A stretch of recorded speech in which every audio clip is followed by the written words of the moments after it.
Philia Adenauer, the strongest saint in over 1,000 years, never really lived a life of her own. She had no dreams, no hobbies, not even a favorite food. Abandoned by her parents and raised as nothing more than a holy tool, she was worked like a slave in a kingdom that only saw her as a mere replacement. So when her pathetic fiancé, some prince with half a brain, dumped her for her sister, claiming she had more charm, Philia barely flinched. Sent away to a foreign land like she was nothing, she expected more of the same.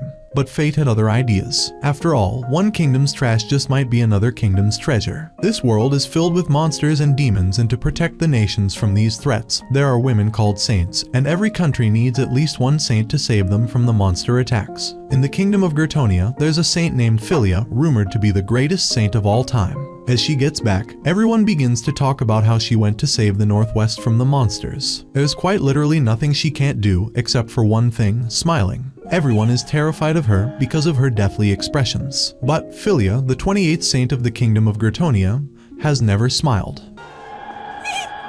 Konnichiwa. As she walks through the streets, her charm catches the eye of a young man, who proceeds to inquire about who she is. The shopkeeper tells him that she's their saint, and Gyrotonia has two saints, Saint Mia and Saint Philia. He describes Saint Mia as a bliss to eyes, a treasure to them and loved by all. But Saint Philia is Mia's older sister, who is way more gifted than Mia. Meanwhile, Philia gets approached by multiple people for their tasks to be solved. And even with the most impossible tasks, Philia never backs down and ends up cracking the code to them.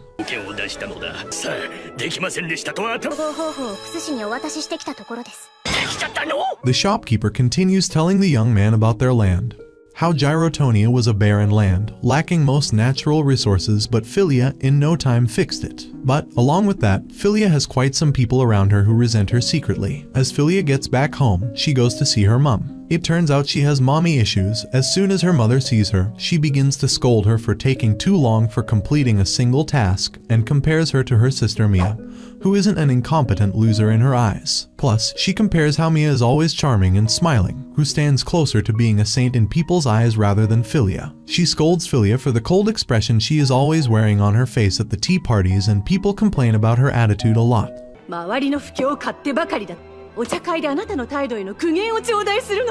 Silently, Philia apologizes, but her mother warns her to work on her personality rather than studying medicine all the time, and proceeds to call her arrogant.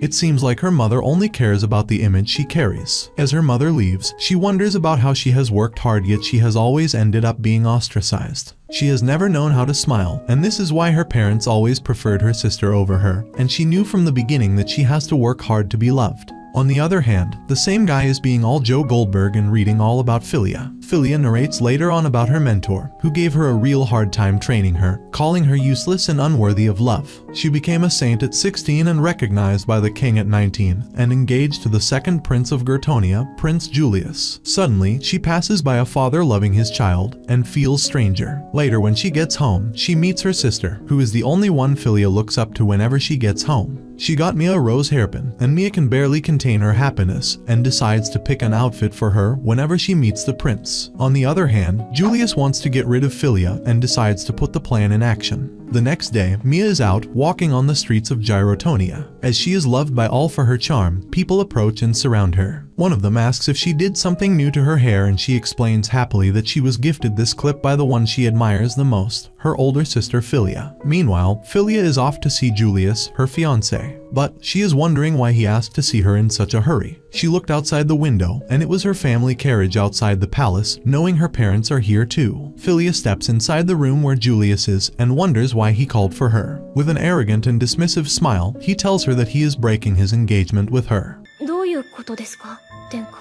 She gives a little reaction but asks for an elaboration, and he explains that it is because he wants to marry her sister Mia instead.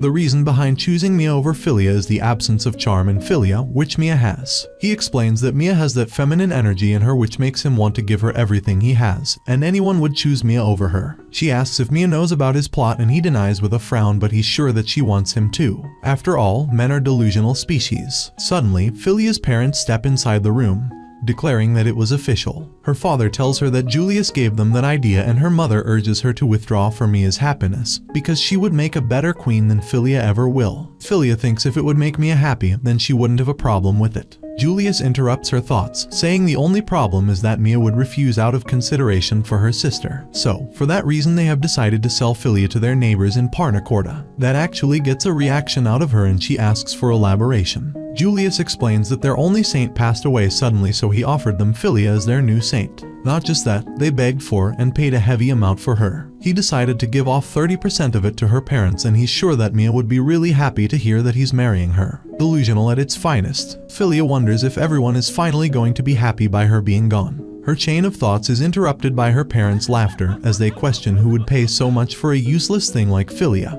He taunts that he finds it strange that even her own parent treat her as a pet. Her mother takes part in it and she's happy that their family will gain so much out of it.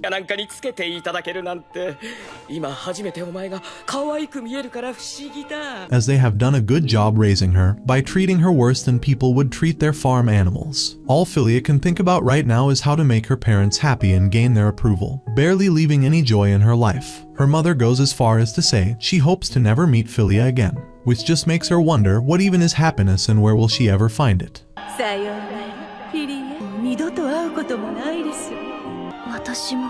On the other hand, Mia gets home and opens the door to her room.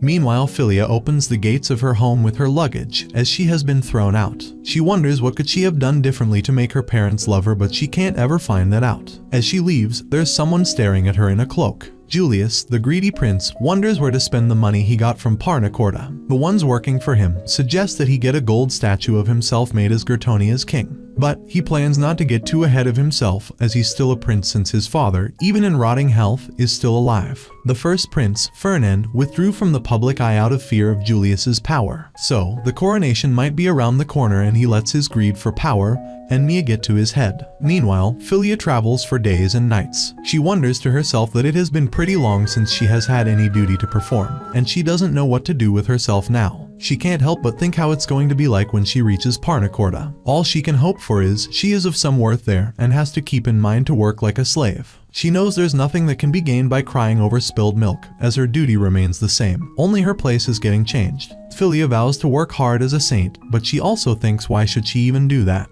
Suddenly, the carriage stops and the carrier informs her that this is how far he could take her. Now she has to find her destination by herself and point out at some entrance of the border where she could find where to go next. She carries her luggage and makes her way inside the border, and as she goes closer, she spots some crowd which she finds a little strange. What she didn't expect was a grand entry for her, as she gets welcomed by the same guy, who has been going Joe Goldberg for her along with his army. He gives out his hand to her, welcoming her to his state, and she can't help but be confused. Philia gets carried away in a carriage with safety, making her realize that they paid a heavy amount for her to be sold as a saint. She guesses that she probably won't get to rest for a while now and her duties might begin soon. As they reach their destination, there was a whole welcome party for Philia, who were very happy to have Philia as their saint. She gets welcomed by Bjorn, the head of the church, who shows his gratitude for her. Being naive, Philia asks about her duties today and Bjorn tells her that the only thing she has to do today is enjoy the party. With that said, everyone begins serving her all the delicious food.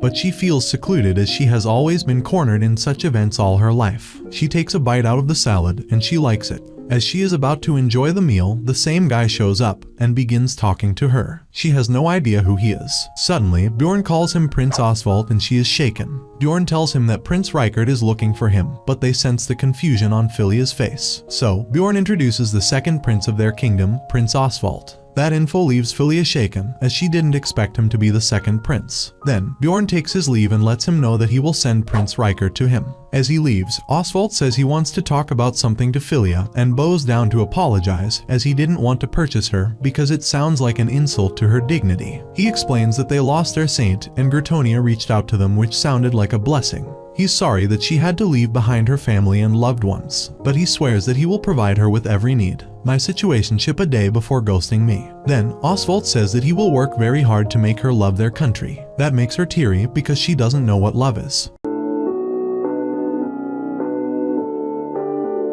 Oswald notices that he has spoken too much, but she assures that it's not that big of a deal. Then he wonders what she was about to say about the veggies. She says that she can increase the rainfall if they give her a few days, but she realizes that she is overstepping again as she remembers what her mother did to her. Oswald is surprised to hear that. As they were talking, the Crown Prince Reichert walks in, and Oswald introduces him to Philia as his big brother. Prince Reichert is happy to meet Saint Philia and he trusts her with her capabilities. Philia is surprised that two princes came to meet her personally, which means that they must be expecting a lot from her, which puts a lot of pressure on her. On the other hand, monsters have started showing up on the roads again, and hence the prices have been up and the shopkeepers are having a hard time getting in stock. This rarely happens when the Saint of Parnacoda was alive, and Philia hears about the chatter while being carried in a carriage. There's gossip around that Philia looks unapproachable, mainly because she is unable to smile. The next day, Philia opens her eyes in her new home, which is twice as big as her previous house, and she's a little baffled at this royal treatment since she never got it from her family. She gets up and wears a cloak and gets out of her room. As she is walking down the hallway, she gets by her personal assistants, Lena and Leonardo. They wonder what she is doing up so early, to which she responds that she has some saintly duties to look after and asks to prepare something for her. Later, she is in a carriage with a map in her hands. The city of Parnacoda is surrounded by 5 other countries, and the city of Omberg is in the center, making it the heart of it.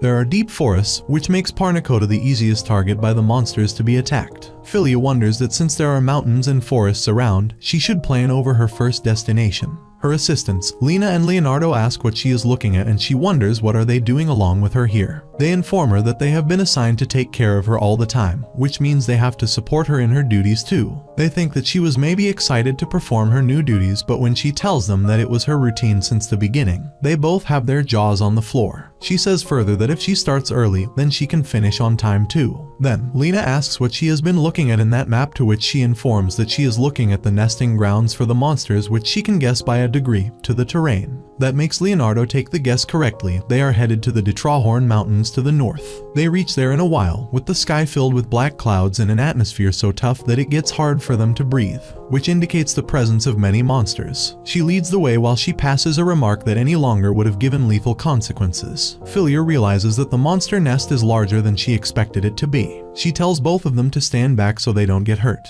But Lena and Leonardo buckle themselves up to protect Philia. Well, she can't quite believe that they have been assigned to protect her, as she has never seen such a good treatment before in her life.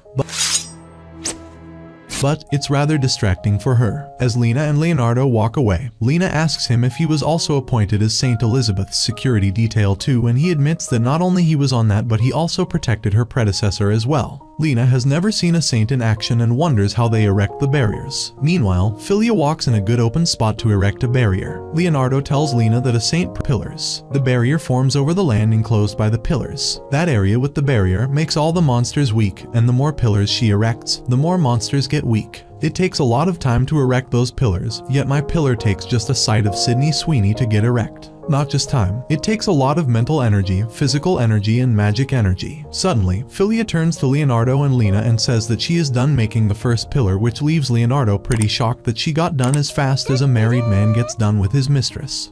終わりました。はあ？いやまだ30分しか経ってませんが。 She says that she has to make 7 more pillars, and it will take some more time to make those. But Lena is impressed since she thought it takes a whole day making 1 pillar. Leonardo is deeply shaken, as he knows it's nearly impossible to make a pillar within 30 minutes, and Philia did it as if it's no big deal. He knows Oswald has brought someone extraordinary in their region. 1日1本作れれば御の字なのでは。光の柱を30分でなど。 After Philia is done with her job, the atmosphere changes and it's shiny and bright. Leonardo offers that they return to the mansion, but she says that they're going to check the local ecosystem and vegetation. Then, she moves, saying that they're going to form a barrier in the West Mountains as well. Later, as they get back to the mansion, Philia apologizes for keeping them out so late, but they don't mind that, yet they find it very impressive. Though, she wanted to start the raining ritual and formed some more barriers. Leonardo and Lena just wonder how she wants to do more than she is doing right now, because if she collapses of exhaustion, they'll be the ones responsible. Philia also did the side quests like a NPC for locals. So, Lena informs her that those are the jobs for a saint, and Philia is surprised to know those aren't a saint's job. All she can think of is how she was always ridiculed for doing her job and always called charmless. Then, Leonardo and Lena take their leave and asks Philia to rest up, but she is confused at the thought of it, as she used to think that taking time off would harm national interests. Anyhow, Philia says that she will work tomorrow again, and Lena and Leonardo take their leave. As they go back, they think of how she's so determined, but also notice how she always wants to be left alone. They wonder how badly Gratonia must have treated her and want to give her the best treatment. On the other hand, Mia is having difficulties managing all the duties by herself as the monsters have started emerging. She frowned over the fact that her sister left without saying a single word to her. But she knows that there's something wrong, and she will find it out soon. After slaying many monsters, Lena and Leonardo informed Saint Philia that the cleansing work had been completed. Saint Philia praised them, saying they did a great job and were amazing. Leonardo replied that the monsters had been weakened thanks to her barrier, and added that the potion she had made seemed to restore his youth. Lena, curious, said she had been wondering what Philia was writing. Saint Philia then revealed a map where she had marked every place they had defeated monsters. Upon seeing the map, Lena commented that the monsters kept multiplying, and even when they wiped them out, they returned quickly. Philia explained that just like humans had their land, there were also realms like heaven and the demon world, the latter being the home of demons. Sometimes, demons escaped from the demon world into theirs. Philia then suggested they return to the mansion. Lena said Philia's work was done for the day and suggested she visit the capital of the Parnakota Kingdom, offering to arrange a guide for her. Elsewhere, Oswald walked through the market, greeting people. A vegetable seller asked if he would buy something, and Oswald said he would later. Right now, he had somewhere to be. When asked if it was important, Oswald replied that it was, and he was also going on a date. This surprised everyone in the market. Soon after, Oswald arrived to meet Saint Philia, who looked particularly beautiful. Philia wondered to herself why Oswald was her guide. Oswald started showing her around the city and told her that since her arrival, the country's condition had improved significantly. He thanked her. Philia wondered why he was thanking her, thinking she was only doing her job. But she noticed her heart was beating rapidly. Lena, watching from afar, was happy, convinced that Prince Oswald and Saint Philia were on a date. A man then approached Philia, thanking her for her help in Gratonia, saying his work had improved, and introduced his son. The child greeted Philia, and although she feared he might be scared of her, he thanked her warmly, saying his father had been sad and struggling until Philia helped. This praise surprised Philia. As more people in the market rushed toward her with excitement, Oswald quickly took her hand and led her away. He brought her to a restaurant, apologized for the abruptness, and invited her to order anything she liked. He asked what her favorite food was. The word favorite confused Philia, and Oswald offered to recommend something. He ordered them tea. Philia felt strange, unsure how to act. Oswald said he appreciated her hard work, but reminded her that resting was also part of the job. This shocked Philia. She had never heard that before. He asked her what she liked and disliked. Philia was lost in thought, realizing she had never been allowed to think about herself. As she sipped the tea, she liked the aroma and admitted she liked tea. Oswald offered to take her anywhere she wanted. Philia requested to visit the castle library, which wasn't open to everyone. Once there, Philia seemed uneasy, feeling this didn't seem like a date. While reading, Oswald asked what she was looking for. She explained she was researching the recent surge in monsters. She had seen something similar in Geronia before coming to Parnakota. Philia told Oswald that in Geronia's historical books, she read about a time 400 years ago when the demon world drew close to the human world. Many monsters emerged, including the archdemon Asmodeus. The war nearly destroyed kingdoms, animals, and people. But one saint, Fiona Issel, faced Asmodeus and became known as Arch-Saint Fiona. She created powerful barriers, separated Asmodeus' soul from his body, and sealed it. After that, peace returned. Now, Philia believed that the demon world might be getting closer again. Following this revelation, Prince Oswald called an urgent meeting. However, the top officials didn't take Philia's theory seriously and refused to support it. Oswald stood by Philia, saying they would increase the military budget to face the threat. The officials complained that the Parnakota budget was already stretched. Oswald insisted they should trust Philia and promised to speak with his father and brother. Later, the military showed Philia their short-term strategy and asked if it would work. Philia disagreed, warning that too many lives would be lost. Instead, she suggested a great purification circle be cast around the kingdom. The room fell silent. Byron pointed out that it was an ancient ritual requiring knowledge of lost languages. Philia said she could perform it, but the problem was that she would have to remain in the center of the circle, meaning she couldn't leave the capital or perform her other duties as a saint. Oswald assured her not to worry about her other tasks, saying it was the right solution.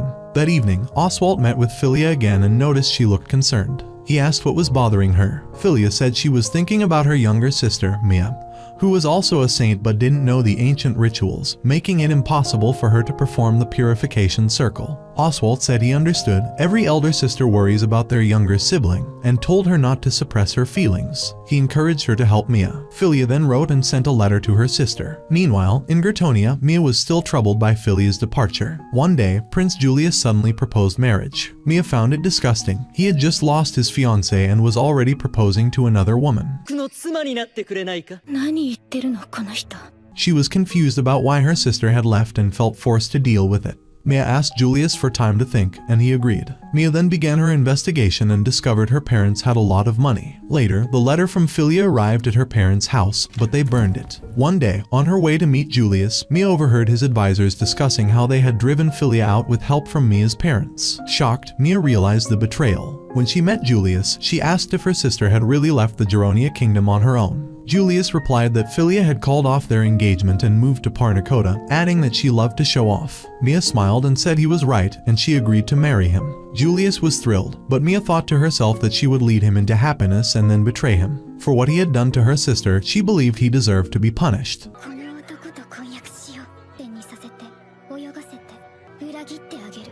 Mia writes a letter to her sister, Philia, informing her about the monsters hurting people of Gritonia. She expresses her mistrust in Prince Julius, saying if he had cared for the kingdom, he would not have sold off Philia. While she is penning down this sentence, she stops midway, crumbles the paper into a ball, and throws it away. Mia starts writing another letter in which she wonders if Philia has noticed the current irregularities by chance. She states her reason for writing is not hearing from her sister's side. By the last sentence, Mia stops again and wonders if this is even meaningful to write, since her sister would surely have sent guidance by now if she had known about the current situation, and this makes her worry about her sister's well-being. A large crowd is gathered in the palace, and Philia and Oswald are also present. Oswald apologizes to Philia for gathering so many people, since it was his father's idea to introduce their new saint to everyone and gain popularity. However, Oswald feels skeptical about it himself. Reichert arrives just on time and mentions to Philia how her presence actually seems so meaningful that it was worth the fight he had with his brother, Oswald.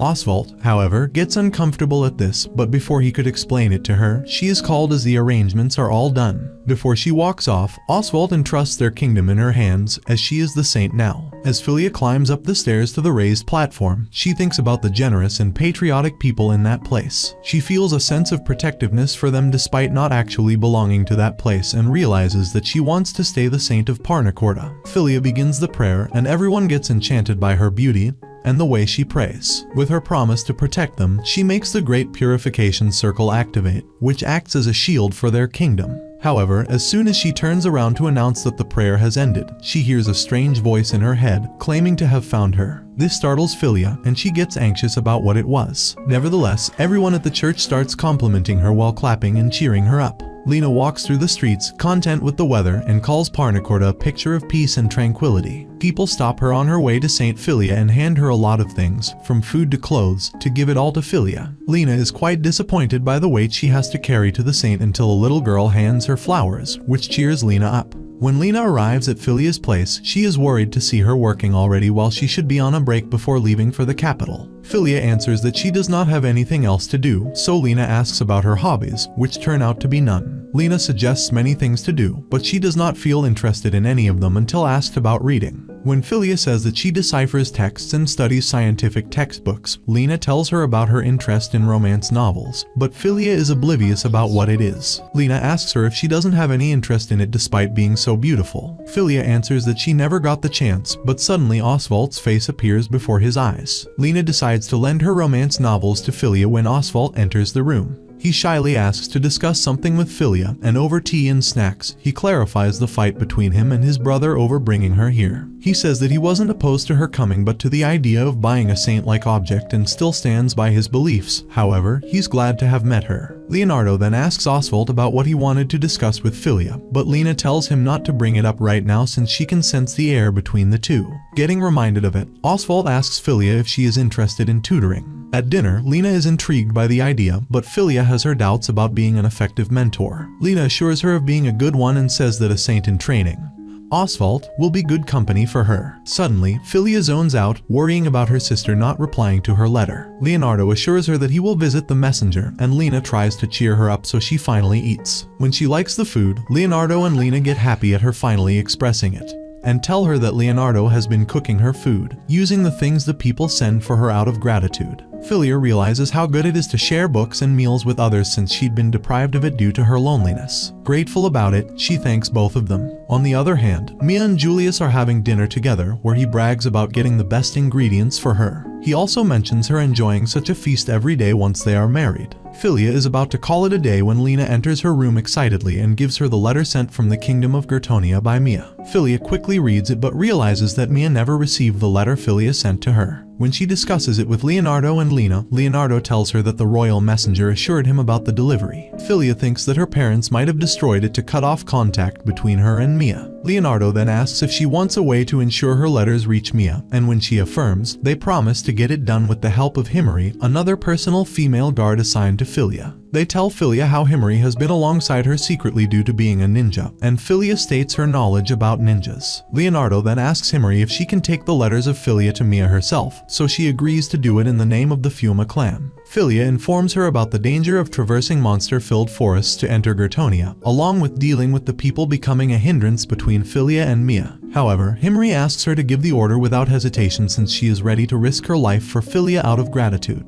Filia finally gives her the order, telling her to flee from there and bring Mia as well if she seems to be in danger. Mia raises the final pillar, and the people with her compliment her for being a faster saint than Saint Filia. She walks away sadly, thinking how her rituals are faster than her sister's but the barriers are weaker than hers, so she needs to forge additional layers. Suddenly, a large group of monsters appears from behind the bushes. The guards run off out of fear, and Mia deals with them alone using her magic.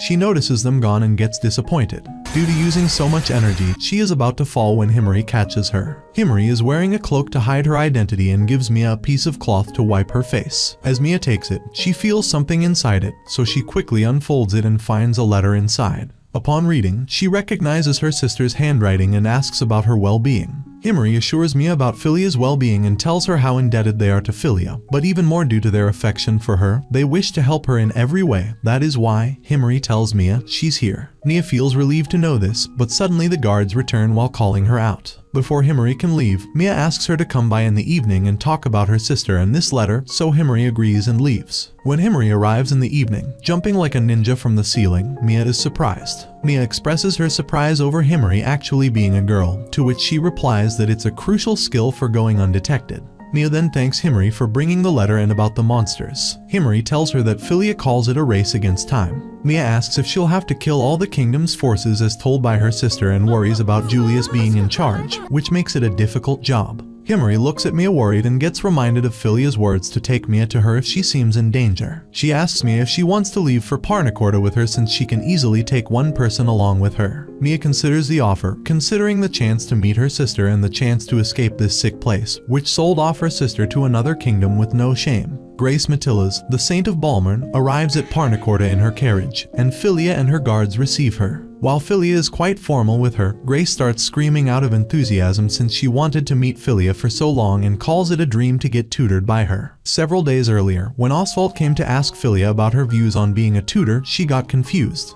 He explains to her that the Matillas family has produced saints for Balmern for generations and has deep ties with the royal family. The Elkrantz family, which has produced Parnacorda's saints, originated as a branch of the Matillas line as well. Since the two countries are too close, they've had a lot of interaction, and recently they sent the kingdom of Parnacorda a request to learn purification magic from her, Saint Filia. For that, they want to send their fourth daughter, Grace, to study here. Thus, after knowing this, Filia agrees. While Grace is fangirling over Filia, her butler, Arnold, apologizes to Filia for her behavior with an explanation about her being Filia's great fan. Filia notices Grace's energetic attitude and realizes how lively the mansion is going to be.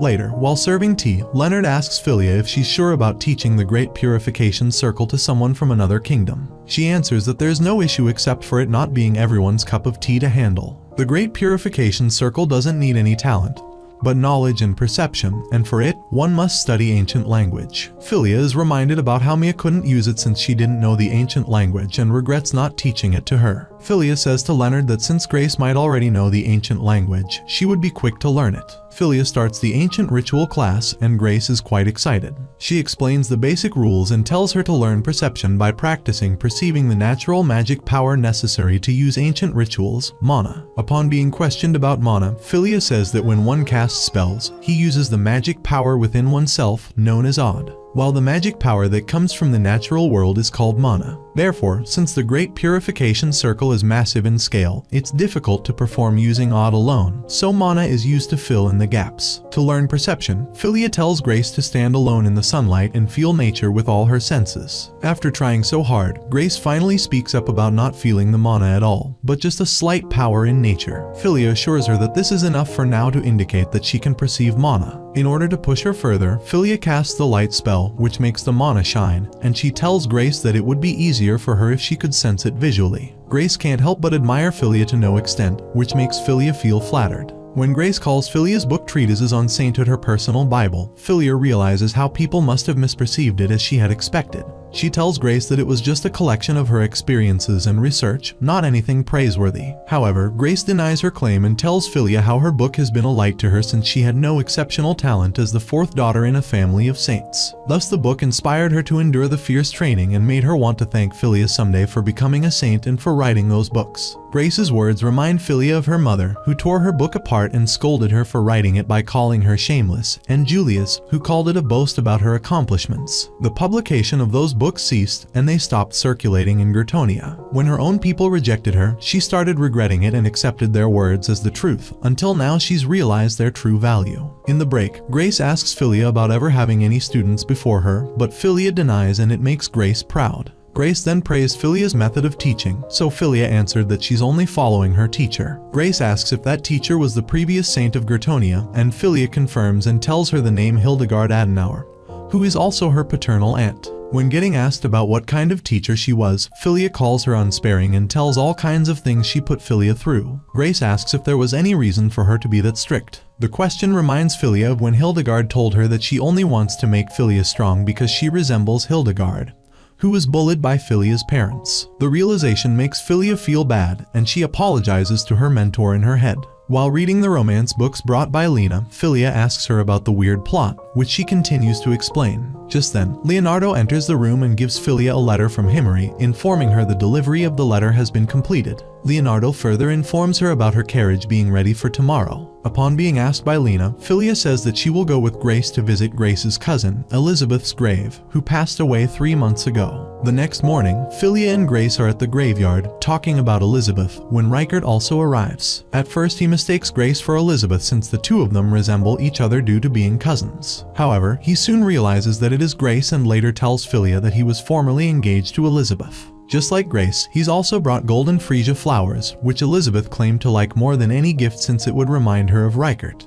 After he leaves, they notice how much Reichert still loves Elizabeth Andes to find time to visit Elizabeth's grave despite his busy schedule. Philia thinks about how she has never been loved this way, but then she realizes if, instead of wanting others to love her, she has ever tried loving someone herself. At the mansion, Lena notices Philia being sad, so she sends her off to Oswald's place for some delivery. She tries running away, but he stops her and asks to have lunch with her, which she just delivered. While eating, she looks at the garden and wonders why and how he manages it all, and Oswald senses her curiosity. He answers that he isn't interested in the throne, so he acts like a layabout son not worth playing politics over. After realizing his love for his family, she tells him about Reichert's visit at Elizabeth's grave. Oswald tells Philia about Reichert's love story and how he started blaming himself for failing to protect Elizabeth, and threw himself into endless duties as a punishment. He wonders if Reichert could use a hobby like him, who used to try joy to others while enjoying gardening. He then asks her if she has felt the joy of making others happy. At first, she's reminded of her parents' mean words, but then she remembers how her sister and the people of Parnacorda are always thanking her. She answers that she thought she should abstain from personal desires as a saint,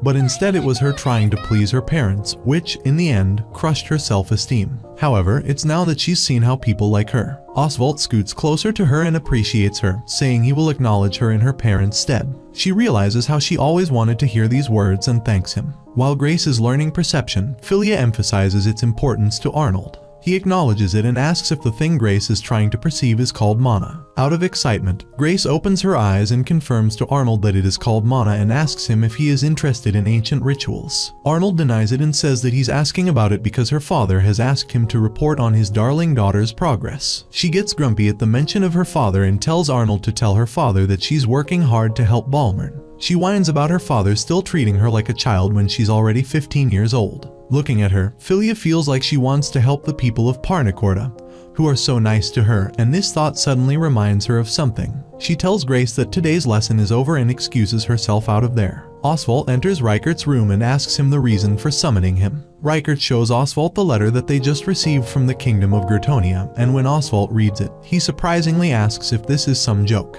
Reichert tells him that it is not a joke, and due to some unknown reason, the Kingdom of Gertonia has requested them to send Saint Philia back. Julius mocks Mia, repeating that she has estimated the potential damage of the future and rudely asks if she knows her limits. Mia, still smiling, remembers Himri's offer of escaping the kingdom. The idea had lingered at the back of her mind like a shadow stretching across the afternoon sun, but she never truly entertained it. Not when there was so much left to be done. Not when her sister's name still echoed in these palace halls. Mia looks at Julius and thinks how she wants to stay, not out of loyalty to the throne but for revenge on the man who sold her sister. Her fingers twitch slightly, hidden within the folds of her sleeves. He mocks her again, saying that Mia is taking over her sister's bad habits, and with a smirk tells her to stay still and look pretty because politics is a man's domain. His words bounce off the chamber walls with a stinging arrogance. He says that her suggestions of protecting the country require money that they don't have. She mocks a smile back, her expression sweet and unbothered, and asks him about the money he was given by Parnacorda in exchange for her sister. Her voice is calm, but there is steel underneath. He proudly assures her that the money contributed to the giant gold statues of the Gertonian royal family. Red flashes through her after hearing this. It was pride, misplaced and cruel, wearing royal robes and hiding behind the mask of honor. Her fists curl for a second before relaxing again. Just then, they hear some commotion behind the doors as the king enters, barely standing on his own.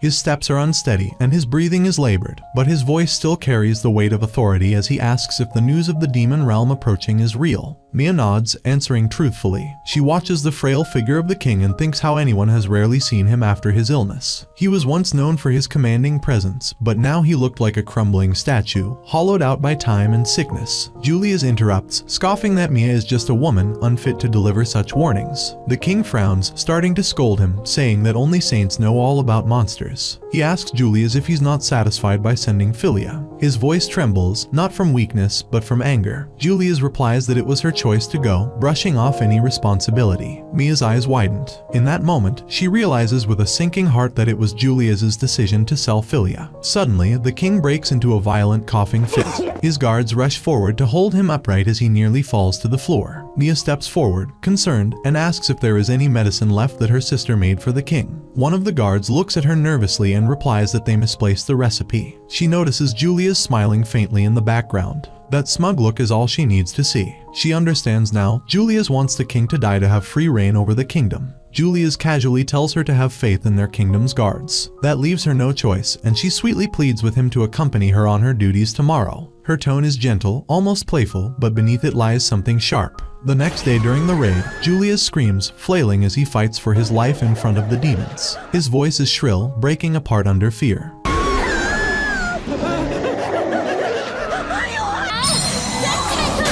She thinks how her plan could finally show him the real danger their kingdom is in. Mia kills the demons alongside the soldiers, swift and precise. The fight is brutal, but she never falters. After the fight, Julius tries to excuse himself, saying his stomach is having trouble, so he should go back. He clutches his midsection dramatically, sweat glistening on his forehead. She asks again, maintaining her composed smile, if he is sure of the danger now. But Julius remains unyielding. He straightens up, wiping his hands, and pretends to be unaffected. The goblins begin to surround him again, and he screams, scrambling behind Mia for protection. She turns to him calmly and tells him again of the kingdom where not even the capital is safe. Still, he says that he doesn't take orders from a woman and that Philia did the same. She thinks how Julius might have an inferiority complex towards her sister. Her heart aches for a brief moment, but she keeps her resolve. With a heavy heart, she still fights the demons, shielding the very man who sold her sister.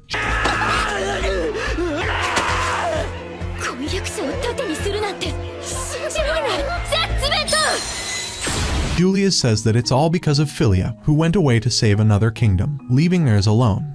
What?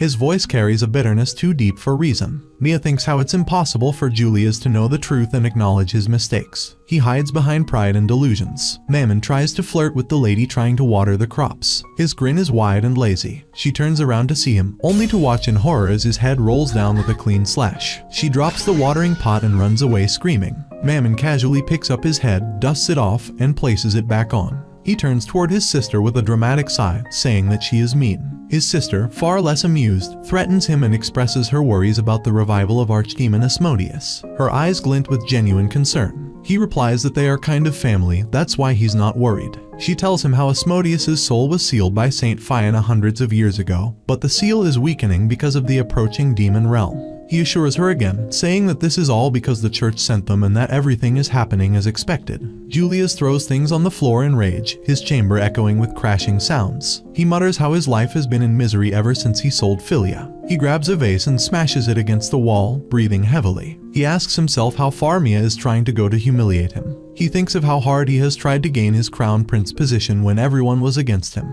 When he finally got it, he thought life would be perfect, until the day Philia arrived. He says that a woman only needs outer beauty, but she dared to tell him what to do. Just then, Marquis Piaz arrives, nodding in agreement. He tells Julius about the treasure left by Saint Fianna, that it's stored beneath the church in the capital, and that whoever breaks the seal can obtain tremendous power. Julius's eyes light up with hunger. He fantasizes about the treasure, imagining the power flowing through his veins, saying that after that, no one will tell him what to do.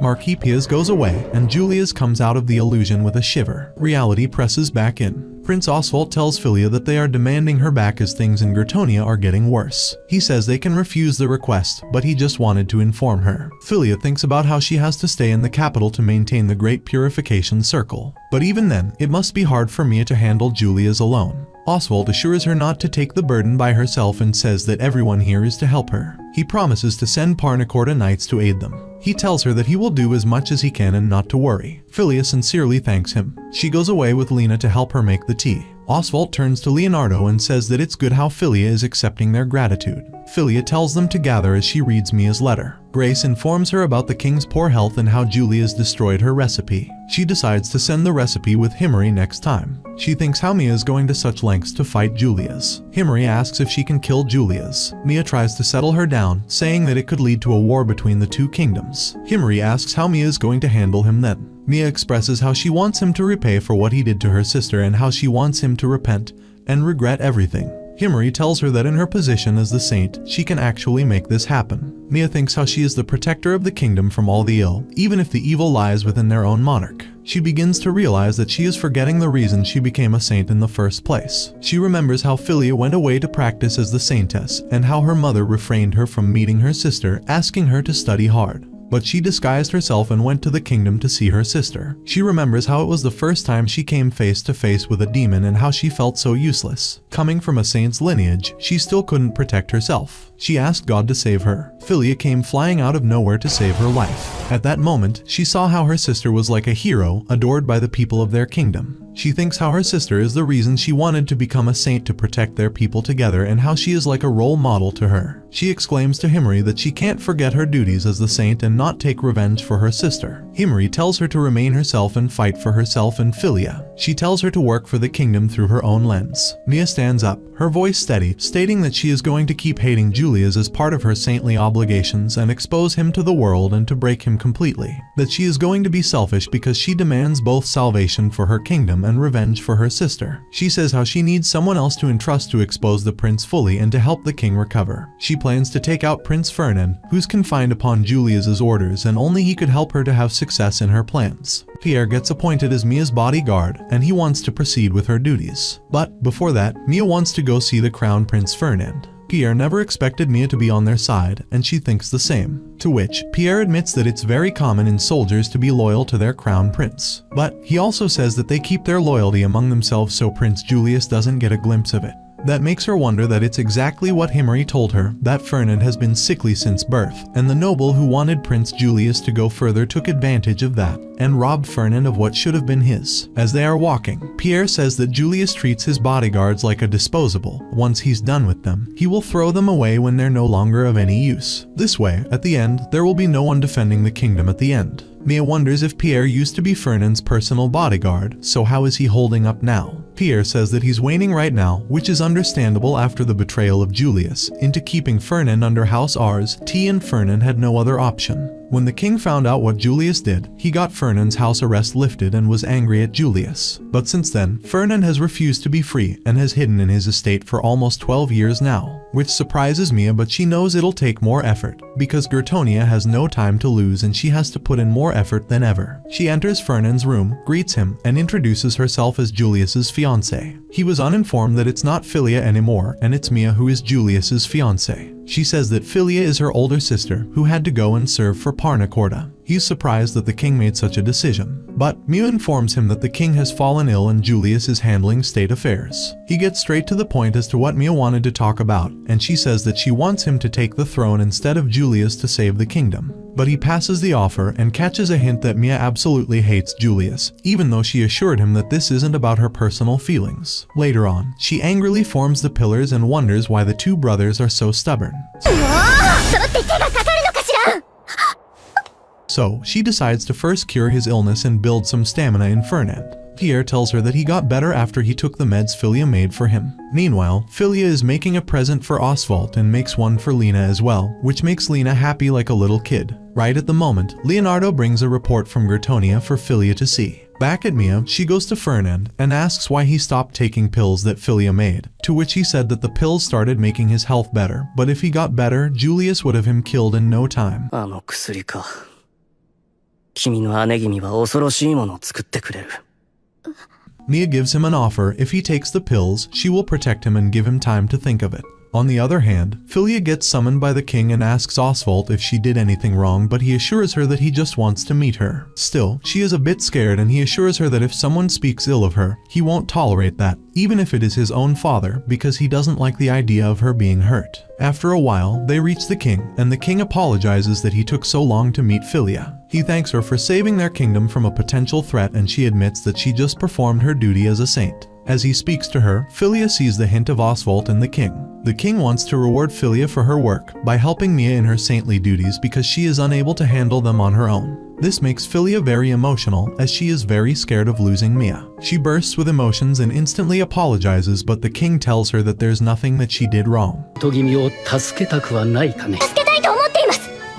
こんなに不安だったのね。Then, he orders Oswald for the orders to be carried to send a horde of knights to Gertonia. But, at this rate of monsters approaching, knights can't help much, so Philia wants to make a magic barrier big enough to save the whole continent, but she needs Grace's help for that. Then, she goes to Grace and asks to borrow her magic power and says that she will teach her the magic convergence spell and she can teach that to her saint sisters and borrow their magic power for Philia. Grace agrees and Philia starts her training. After a while, Grace is close to learning it. Still, Philia doesn't know how Rykert feels about all that, but he hints that he's proud of her as she has owned Parncorda and also takes care of the people around her. Meanwhile, in Gertonia, Mia wakes Fernand up and opens up the window of his room for some sunlight and brings a basket of lunch for her. He thinks she is pushing herself too hard, to which she says she can't marry a man like Julius, hence she will do anything. Fernand has given up all hope because of his brother, but Mia urges him to stand on his feet and try to put up a fight for all the injustice that has been done to him by Julius. She cries with all the emotions she's feeling and runs away, and that leaves an impact on him and he decides to take steps to make the situation better. The knight lets out a scream of agony, his body torn apart by the brutality of battle. Before the pain can consume him, Mia appears and with a single touch of her magic, it disappears. Some time later, Mia sits in solitude, drained from overexerting herself. She hasn't only been healing the wounded, she's also been keeping up the magical barrier that shields them all. Pierre approaches and commends her efforts, recognizing how much she's endured. He apologizes for leaning on her so heavily, but Mia gently reassures him. Compared to the constant pressure of saving her former guard unit, she feels she has more freedom now. She adds that Aunt Hilda returning to her saintly role has eased the burden. Sharing the load has helped keep the kingdom and Mia from collapsing. Still, she confesses it's only been a few days of fighting. The barrier that Saint Philia once formed has shattered, and with it, the last of their divine protection is gone. Through its fractured remains, a demon slithers forth, with a command to capture Saint Philia. Late at night, as Philia sleeps, the shadow silently slips into her room. Just as it's about to reach her, she awakens and reacts instantly. She casts a binding spell, trapping the intruder in place before it can move further. As the captured shadow rides, a calm voice breaks the silence, asking Philia if this is her first time seeing a demon. The one behind it steps into the light. Urza notices an exorcist. She explains that she's come to deliver a warning, that the demon realm is rising in power again. This cycle happens every few centuries, but this time things are progressing faster than expected. The fact that a demon's shadow made it past the barrier is a dangerous sign. Philia connects the dots and realizes this is related to the archdemon Asmodeus. If the demon realm continues to grow stronger, the sealed Asmodeus will surely awaken. And when he does, his first target will be her. Back in Gertonia, Mia thinks about the upcoming National Defense meeting. More of a formality than anything, she considers checking on Prince Ferdinand. Before that, she's stopped by Marquis, who questions where she's headed, noting that it's not the direction of the conference room. Mia immediately recognizes him as the leading figure in the Second Prince faction. Mark brings up rumors of Mia frequently visiting Prince Ferdinand's villa, implying it's improper behavior for someone engaged. Mia explains that she's been checking on Ferdinand due to his poor health and hoping to refine her healing skills, but admits he turns her away each time. Her answer seems to satisfy the Marquis. Still, he advises her to leave Ferdinand alone, claiming it's Ferdinand's choice to remain isolated. Mia hides her frustration, thinking to herself that it's exactly this kind of treatment from the nobility that caused Ferdinand to shut himself off in the first place. Just then, the Marquis's son reminds them it's time to head to the conference room. During the conference, everyone is stunned. Prince Julius too visibly shocked, demanding to know why Ferdinand is there. But Ferdinand asserts himself firmly, reminding Julius to show respect to his elder brother. Mia too is surprised after refusing to leave his room for so long. Why did he suddenly show up? Julius tries to downplay his concern, saying Ferdinand should still be in bed. Mia agrees internally, knowing Ferdinand's condition isn't something that heals overnight. But he insists he's well enough and says that with the king unwell, he must step in as crown prince. Mia is alarmed, fearing that Julius might retaliate. He then questions why Julius rejected Parnacorda's offer of aid, pointing out their king is an old ally of their father. Julius fires back, claiming they only want to use the kingdom's crisis to invade.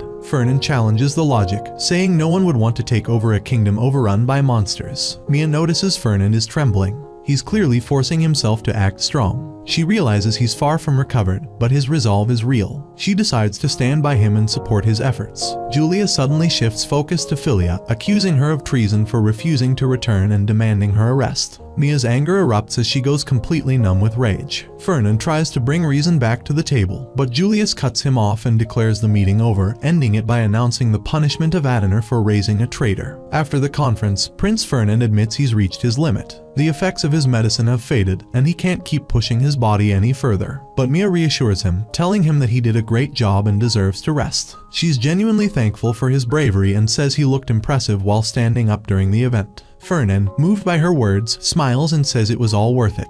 But before they part, he gently warns Mia to be cautious. Elsewhere in the palace, Prince Julius meets with Adener and his wife. They're stunned when Julius announces that their assets will be seized. The scumbags panic, but Julius tells them to support his secret plan, if they don't want to lose everything. Back with Mia and Ferdinand, the prince explains that everything he did was meant to provoke his brother. He hopes this will force him to make a move and reveal his true nature. She formally asks Ferdinand to join her in this fight. Ferdinand agrees without hesitation, saying that it's her strength and encouragement that gave him the courage to stand up. Meanwhile, in a different area, Hildegard is seen casting a barrier to block the monster. Just then, Pierre comes and bows before her and addresses her as the former saint. He's not here to fight. He has something important he wants to discuss with her. On the other hand, Grace asks her older sister Emily to help expand the Great Purification Circle. But Emily is furious at the idea of working under Philia, whom she sees as a rival. Grace had expected this, knowing Emily has always compared herself to Philia, the most famous saint. Emily also argues that Belle has managed fine without outside help. But before she can continue, another sister, Amanda, steps in. She reminds Emily that the monster threat is getting worse and that everyone needs to work together. Then Jane playfully suggests Emily is just jealous of Philia, which flusters Emily into finally agreeing to help, insisting it's only out of duty, not emotion. Grace is relieved things worked out and silently thanks Jane for her support. Next, Grace explains that expanding the purification circle requires an ancient ritual called the Magic Convergence Spell. To prepare, they need to start with a simpler technique called the Robe of Light. She hands Emily a manual prepared by Philia. Surprisingly, Emily manages to cast the spell on her first try. She proudly claims it's due to her natural talent, but deep down she's impressed by the manual's quality. Realizing they owe a lot to Philia, Emily encourages Amanda and Jane to join her in showing what the Saints of Bomber can achieve. Grace feels hopeful, confident that everything is falling into place. Back in Gertonia, Mia was focused on her duties. When Pierre approached with urgent news, he informed her that Prince Julius had begun making his move much faster than expected, likely triggered by Prince Fernand's provocation. Mia found it reckless for someone in Julius' position, but admitted it worked in their favor. Pierre explained that Julius had ordered House Adenor to host the grand party, inviting many noble families to unite under his influence. Mia was puzzled by his approach, finding his logic hard to grasp. Later, as Mia walked down a hallway, a maid rushed up to her. The maid explained that a man had come for confession and insisted that only Mia could hear it. When Mia met him, she recognized him as the son of Marquis, aligned with the second prince's faction. He quietly mentioned that he had something important to share. After returning home, Mia collapsed on her bed, feeling drained by the day's events. But her rest was cut short by her father's angry voice yelling from another room. Mia stepped out to see what was happening and was surprised to find Hildegard.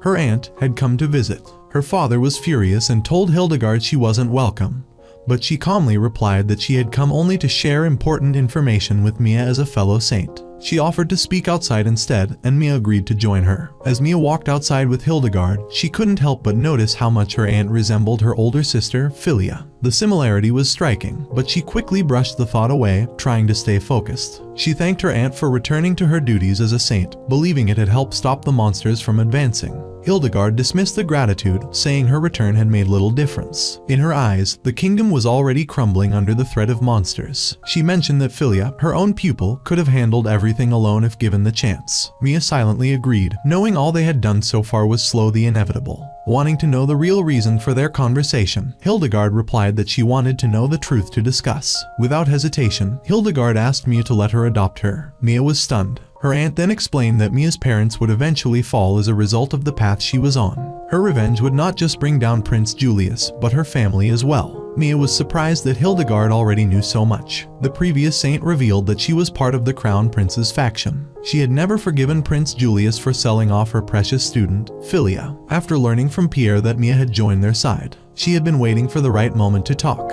Hildegard believes Mia would struggle deeply once her parents were gone. She explained that she too had lost someone, her husband. Despite their distance, she wanted to support Mia through the pain. Mia couldn't understand why someone who barely knew her would want to adopt her. Then came the truth. Hildegard revealed that Mia's parents had already taken her daughter. Hearing this, the resemblance between Philia and Hildegard now made sense. Hildegard began to share her past. As the chosen saint of the family, she had once been cherished by their mother. But her younger brother, Mia's father, grew jealous of all the attention she received. That jealousy turned into hatred. Over time, he spread lies about her, and by the time their mother passed away, everyone believed him. Hildegard lost her place in the family. After taking over the household, her brother and his wife struggled to have a child. In a family of saints, producing a daughter was essential. Around that same time, Hildegard became pregnant. When they learned her child would be a girl, they took the baby, Philia, from her. They spread a false story that Hildegard's child had been stillborn. When she told others the truth, no one believed her. They thought she had gone mad from grief. Soon after, her ailing husband's condition worsened and she lost him, too. With her spirit broken, she gave up. Since then, the only thing she could do for Philia was ensure she became strong enough to stand on her own. For letting go of her daughter, Hildegard believed she had no right to call herself a mother. She had no plans to ever tell Philia the truth. Mia's eyes filled with tears. Her voice trembled as she said she couldn't understand why Hildegard would tell her all of this. She was still their daughter. Why destroy that belief and take away what little she had left? Hildegard looked at her calmly and said the reason was simple. This was her own revenge. Mia froze. The image of her parents, already worn thin, shattered completely in that moment. Deep inside, she had always believed there was still some goodness in them. That maybe despite their cruelty, they were capable of love. But now, even that faint hope has been stripped away. And what made it worse was the realization that they hadn't always been childless. Eventually, they had a daughter of their own, Mia. That meant Mia herself was the reason Philia had been treated so cruel. The guilt overwhelmed her. She felt unworthy of even calling herself sister. After some time, Mia managed to calm herself and took a deep breath. She said that if everything Hildegard told her was true, then it made even less sense. Why would she adopt the daughter of the very brother she despised? Hildegard said that she had received a letter from Parna Corda. In that letter, Filia had written about how deeply she cared for Mia. She said Mia was kind, strong, and always put her heart into everything she did. She mentioned how Mia often pushed herself too hard and how that worried her. She called Mia her younger sister and said that she loved her very much. Filia recalled how when she was called back to the Adener family after her engagement to Prince Julius, she felt no attachment to the place that should have been her home. But it was Mia who made her feel welcome. It was because of Mia that the cold house began to feel like home. At the time, Filia didn't realize how much that warmth meant to her. But after spending time in Parna Corda and learning to reflect on her life, she understood it clearly. It was Mia's kindness that had saved her. She ended the letter by asking her mentor, Hildegard, to support Mia however she could. She believed the kingdom needed the light that Mia carried. And more than that, Mia needed someone who would truly stand by her side. The next day, Gertonia is under attack by the monsters. No matter how hard Mia tries, Julius won't budge and spend a dime on the aid of Gertonia to actually secure the country. Meanwhile, Aunt Hilda is making light barriers to keep the monsters out of the country, but at this rate, the efforts seem rather useless. But Mia decides to stay motivated because she is the saint of the country. On the other hand, Elsa praises Filia for her plan and wonders if it is a fail-proof method. Elsa's younger brother Mammon tries to assure her, but she shuts him up by quite literally cutting his head off and it falls down.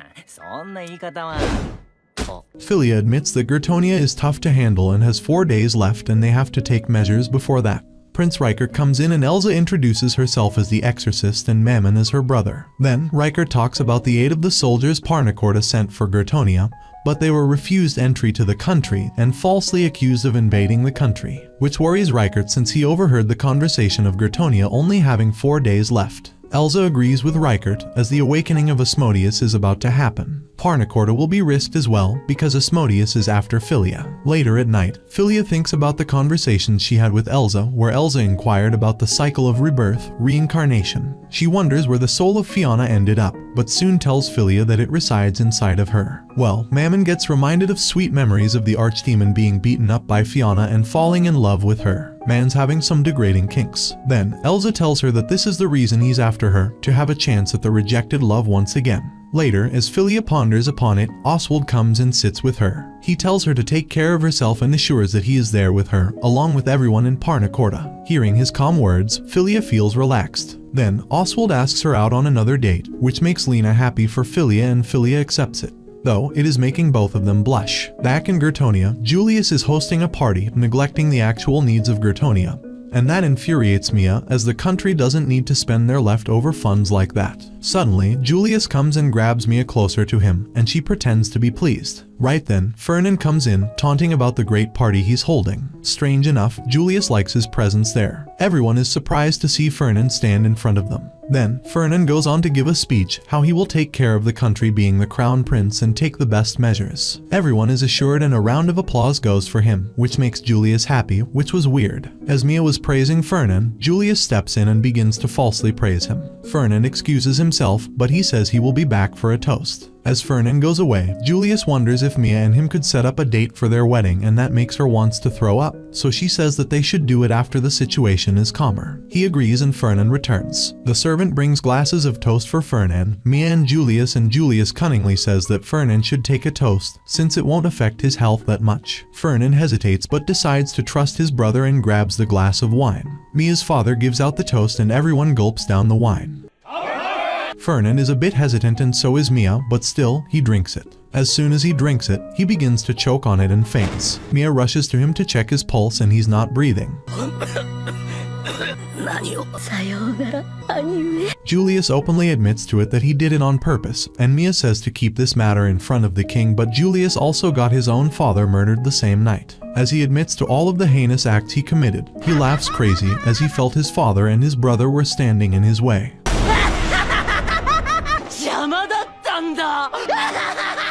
According to him, he felt liberated and approached Mia, saying he's gifting her the queenship, and they should get married right away.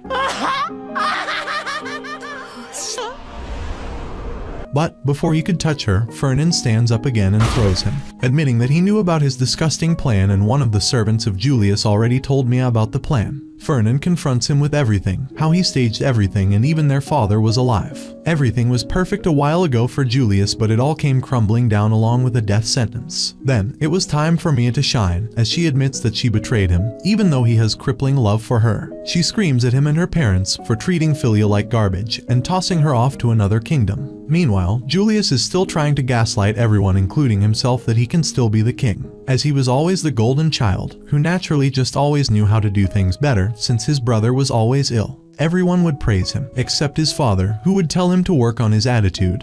But after a while, he stopped caring about his father. He felt the real threat when Philia stepped in, who could potentially take away all the power from him because she was better than him. This is why he sold her off. Suddenly, he stands up and screams at Mia and Fernan for being traitors. What he didn't realize was his father was there under a disguise all along, and finally shows himself, leaving Julius terrified. That concludes the anime recap for now.